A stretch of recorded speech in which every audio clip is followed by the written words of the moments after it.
right, welcome back to the channel. Thank you for coming back. Thank you for liking, supporting, subscribing, all of that. Previously on the channel yesterday, I posted a video and we went into comparing the oldest OLED versus the newest OLED. So I said goodbye to my EF9500 and embraced the success of the LG C2. And it's just been an incredible experience just seeing these TVs every year just evolve into something a little bit better. It's true that they have not made crazy leaps and bounds, but for me, the C9, which was kind of the middle ground, and the EF9500 were the most innovative, and I'm enjoying my C2 right now, loving it. It's an amazing TV and I do recommend it. However, today on the Samsung side of the spectrum, we do have the S95B, and it is an amazing TV. I'm loving this TV. You know, I never had anything bad to say about it, but once I got myself educated, I looked at my finances, got myself in a position where I could afford it, got one, and I've been just loving it. So going forward on the channel, we're gonna be taking a look at it, right? But today, I figured, you know, since I went down this nostalgia trip and showed you guys some older content with older TVs versus newer, we're gonna do that one more time. So today, we're gonna compare the new Samsung S95B with my old school Samsung JS9500 right after this intro.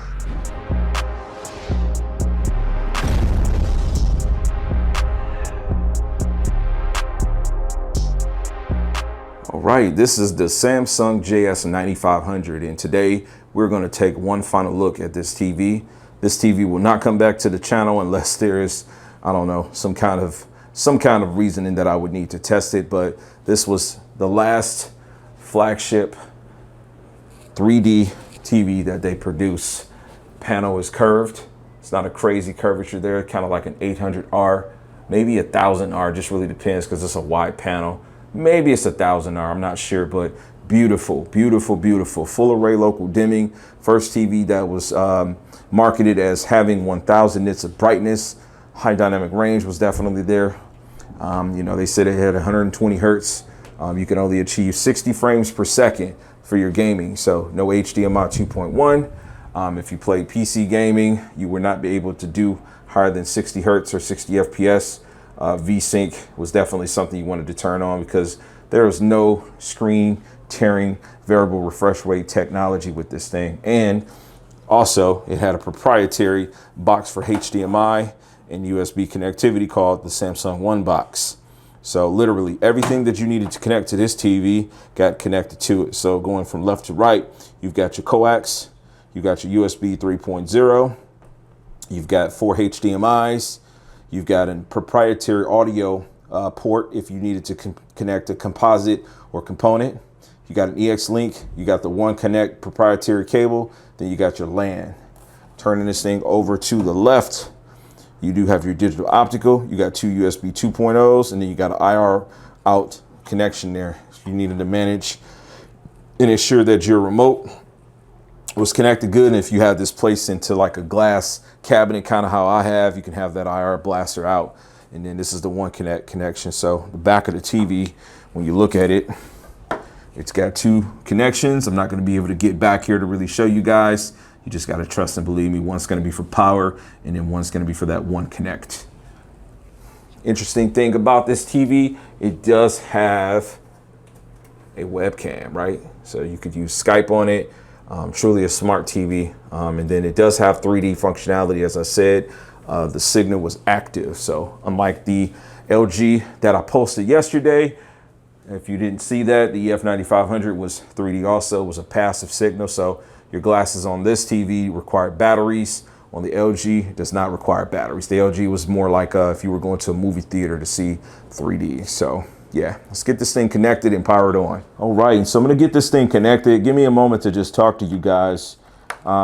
So this is meant to be a fun video.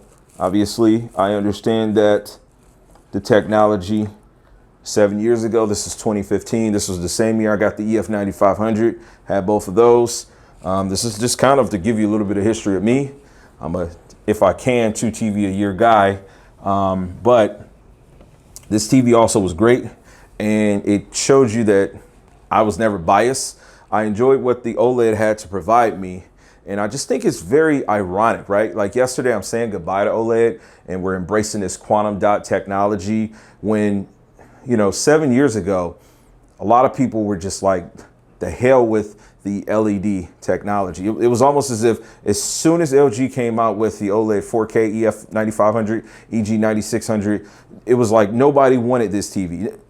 Not saying nobody wanted it, but the conversation that everyone had was just like, yo, this is just not good. It's the devil. It's no good. It's not going to last. And here we are. We still are buying LED panels. It doesn't matter if they're standard LEDs, if they're mini LEDs, we're still buying LED panels. And that's exactly why I'm doing this video today, to pay some respects to a legend. This is a legendary TV. A badass TV. This TV was great for gaming. It had great colors. It had amazing brightness, right? A lot of blooming.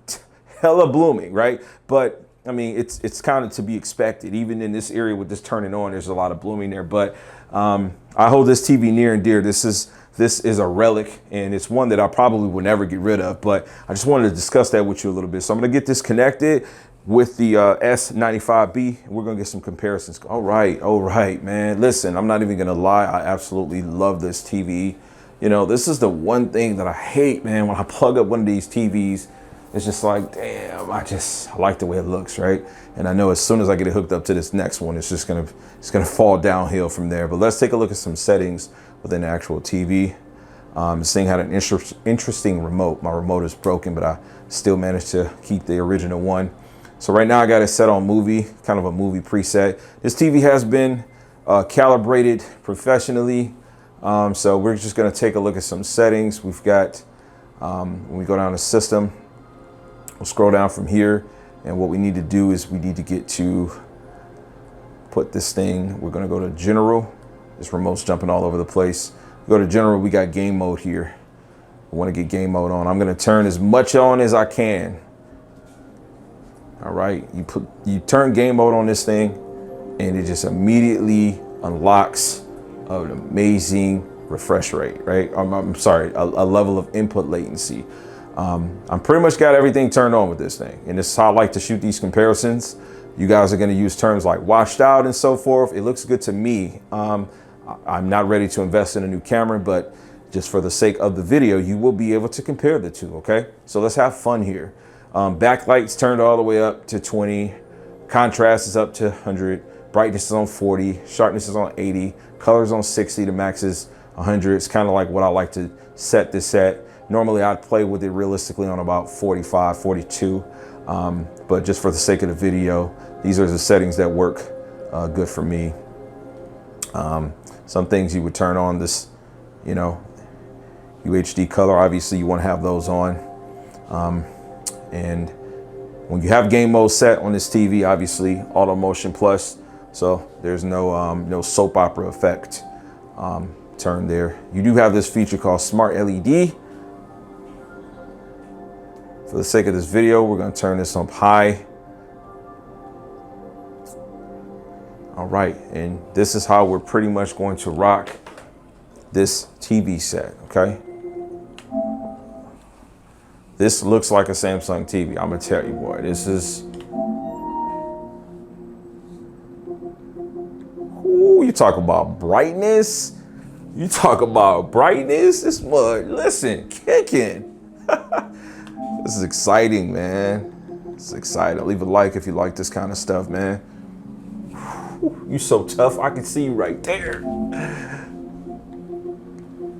me see. I can see you right there. Bam.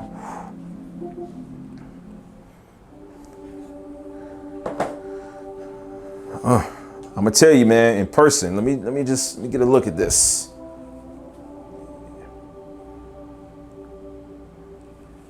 Let me get this angled up a little bit more here. Yeah, that color is there, man.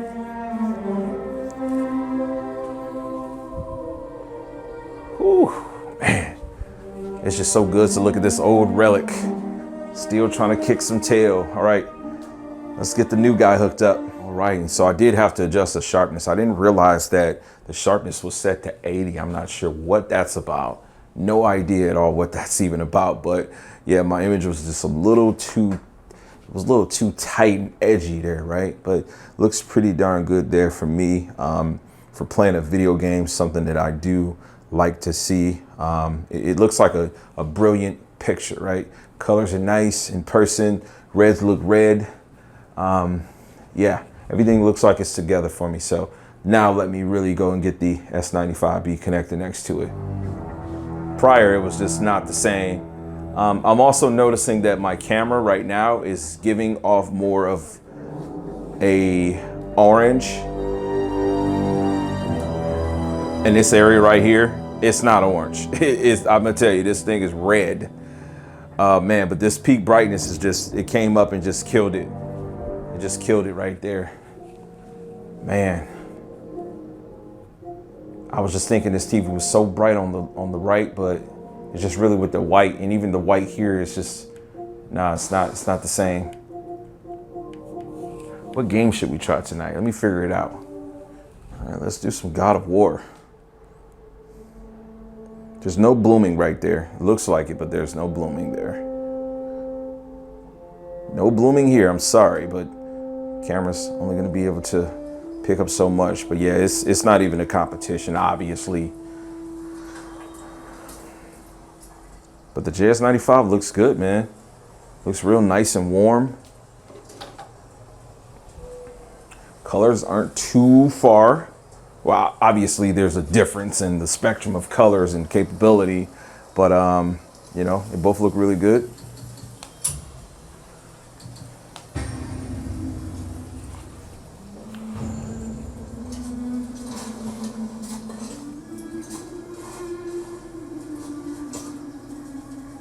So I showed you guys that I have this on standard. There's no warm setting. The JS9500 looks like it's on a warm setting. I would probably have to put the S95B on warm 2 or warm 1 at least to kind of balance out to what standard is on the right.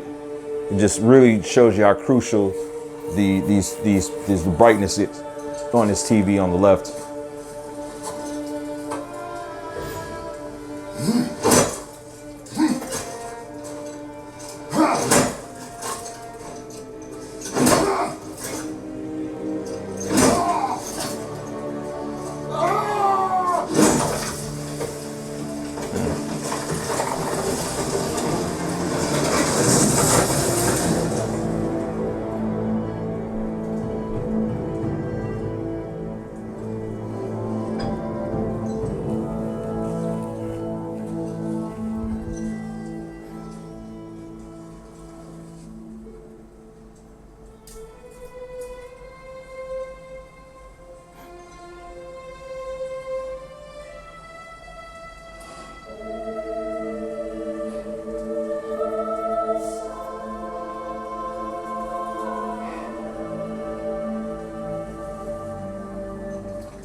Just so you guys know, there's about to be, I'm not gonna say a flood, but there's gonna be a lot of content around the S95B. Gonna be getting the 3090 Ti connected to it the following day.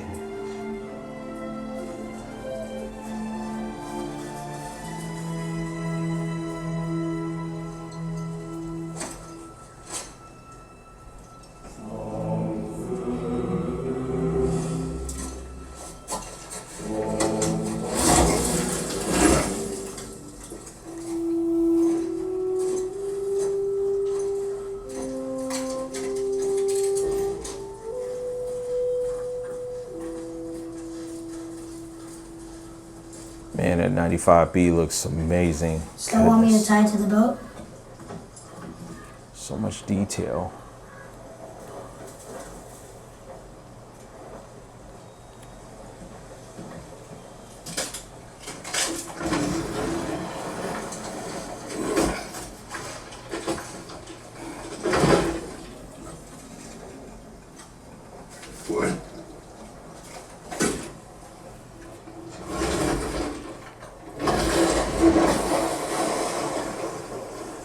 So much detail.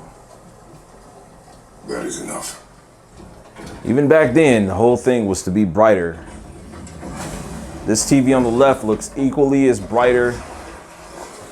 It looks like the TV on the left compared to the TV on the right is exactly how it was in 2015 with the TV on the right with the EF9500. So Different. this quantum dot OLED definitely gives you the best of both worlds. try not to dwell on it. Yes, sir.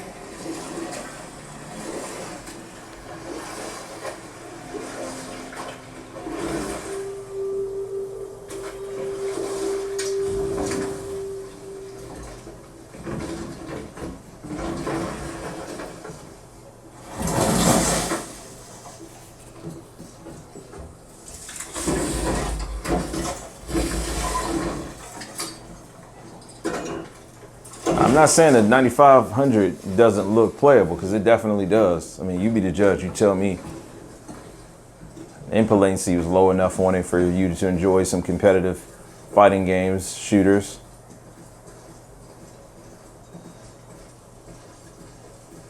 PC mode added more input latency on it. They've definitely changed to cater to PC gamers.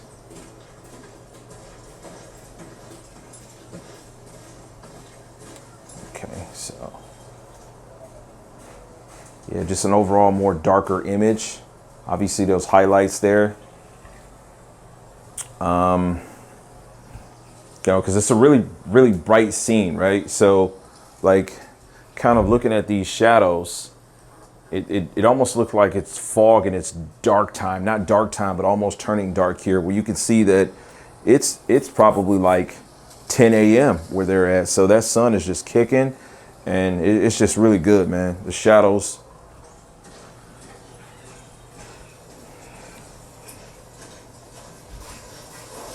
Here again too. It's like there's more shadows on the right than there actually is. And it's just because the shadows that are there are actually mixed with just how dim the screen is. Even though this is a full array local dimming system, obviously, you know, the type of technology that OLED is going to just take that to an entirely different level. So much control over every single pixel, man. It's just crazy.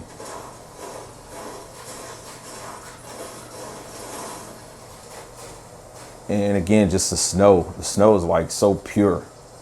Like my snow looks dirty over here. Like, I mean, I'm not just focusing on the parts that is mixed with like the mud, but the snow is just really pure and white. You know what I mean? Just like in these areas where you know it's fallen and no one's touched it, no one stepped on it, it just looks dingy. The snow just looks really dingy there. Like none of my wood here looks white. Like it's like an off-white, right? Like it actually looks like it's ripe. You know, these pieces that he hasn't chopped into and such. Really clean details. Those are some of the things I'm just pointing out, you know, in person.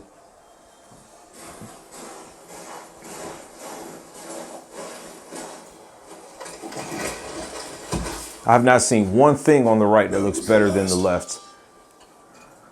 Outside of it being warm, which by the way, I play with my TVs on like a warm settings. Doesn't matter if it's movie content or gaming. I don't play just with everything turned on. I keep having people challenge me on that. Like, you know, it doesn't matter how much I say it in the videos, people are still gonna ask me that. But for the sake of the videos, I think it comes out better.